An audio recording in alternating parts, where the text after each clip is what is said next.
Conway here in the brand new Citroen C4 Cactus.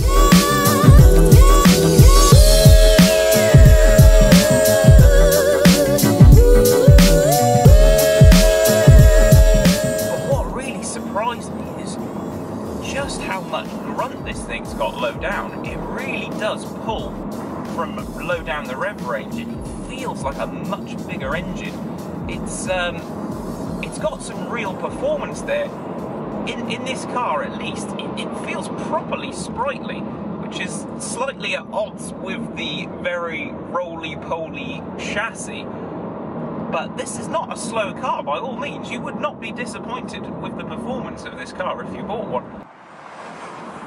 So I've lucked out today because I'm in the top-of-the-range Flare model, and basically that car, well, this car has pretty much everything you need on it. It's got the integrated sat-nav, it's got the sunroof, you've got all electrics in here, you've got parking sensors, you've got the reverse camera, that comes up on your main screen when you put the car into reverse. It's got stop-start technology. What also this top-of-the-range car gets is a slightly more powerful version of the 1.2 3-cylinder petrol engine.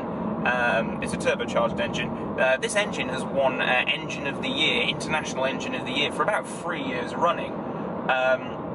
In normal spec, this 1.2 3-cylinder turbo produces about 108 brake horsepower, and I can't remember the torque off the top of my head, but it's pretty good. But in this top spec, it has 130 brake horsepower, and it's claimed to do a combined MPG cycle of over 60 miles per gallon and get to 60 in about 8.5 seconds, which is pretty respectable, and that is also largely due to the fact that this car does only weigh a metric ton. So 130 horsepower and a decent amount of torque in a car that only weighs a ton, it does feel sprightly. So this is quite a big car, and it's pretty practical. I mean, it's aimed at the family market. The boot's a decent size, but the problem is it's like the old car, it's got quite a high lip. You've got to really drag the luggage up high, and it's not easy to get things in and out over that lip if it's heavier items.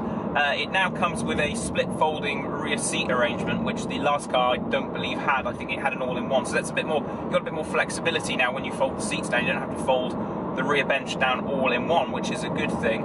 And I've read that the boot is pretty much comparable for similar sized cars as this, such as like Ford Focuses and Volkswagen Golfs and things like that. So it's, even though it looks like quite a big chunky car, it's not giving you any more practicality than a medium-sized family hatch, but then it's not giving you any less either.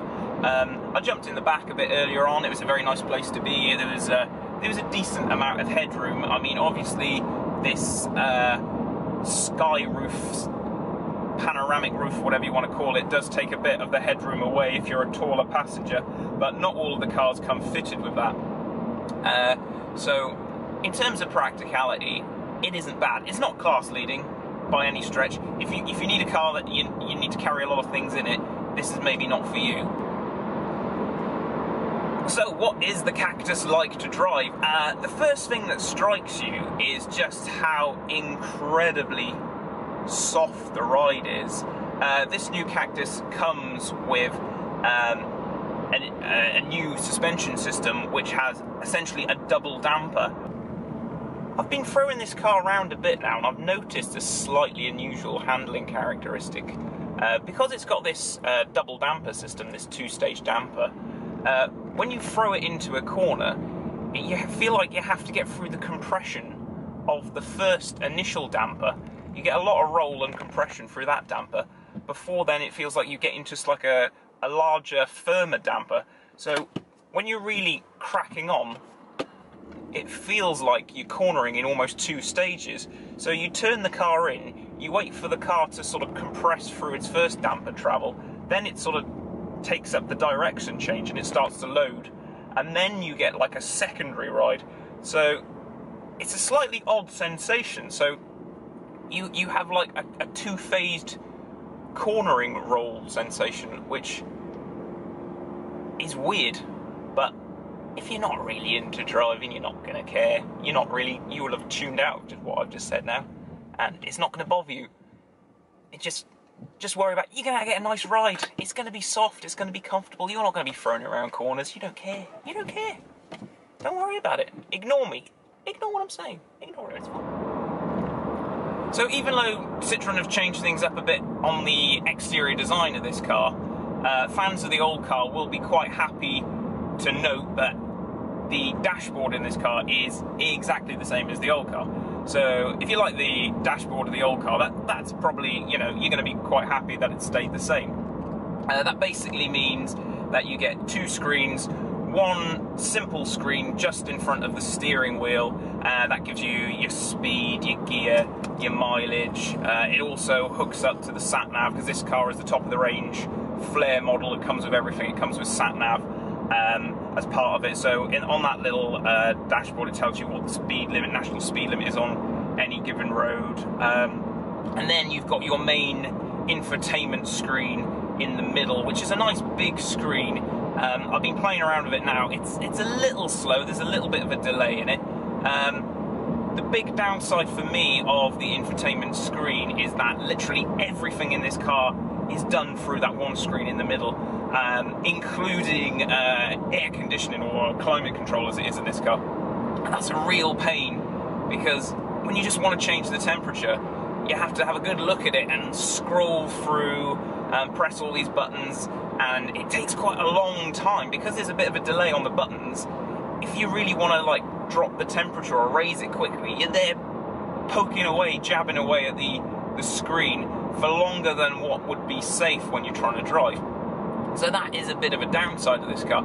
It also took me a while to work out where the volume control on the stereo system is, because I thought that was through the screen, so it's going through all these options, but actually it turns out that's the one thing that has a good old-fashioned analog turny dial, like what we used to get in cars, what we, you know, a lot of cars still get. So apart from that, the dash is exactly the same. The only real upgrade they've made in this car is they've made these seats a lot thicker, 4 times thicker apparently, the foam in these seats than the old car. And you can really feel it because they're super comfortable. It's like sitting on your sofa at home. It's really, really a comfortable place to be. And they're very wide, these seats. They're, you know, I'm not the most ample person, but if you were a larger person, you'd really get comfortable in this car. And it really is. I really like it in here. It's bright and airy because we got this roof, this sunroof, this glass roof. It's tinted so it doesn't get too hot or too bright in here, but it just gives the cabin a lovely sense of airy space and lightness, and I really like it. There's no sort of blind to cover it up, but it's already tinted, so I don't think you need it. And I think the kids would love it in the back because they'd have plenty of time to do some like blue sky thinking when they're not on their iPods and stuff like that, iPads. So I really like it in here. It's a nice place to be. So to sum up, I think I really like this car. I like the Cactus. I think it's got real character, it's got real personality, which is quite unusual in this segment because a lot of cars are quite generic, even though they try to be interesting with their designs and things. This is an interesting looking car. Maybe it's not as interesting as it used to be, but it's got its own personality, and it's probably one of the best riding cars I've ever driven in terms of just sheer comfort. The seats, like I've said before, are super comfortable. The driving position is excellent. It's super adjustable. It's a really nice, light and airy place to be. And I can't help but like this car.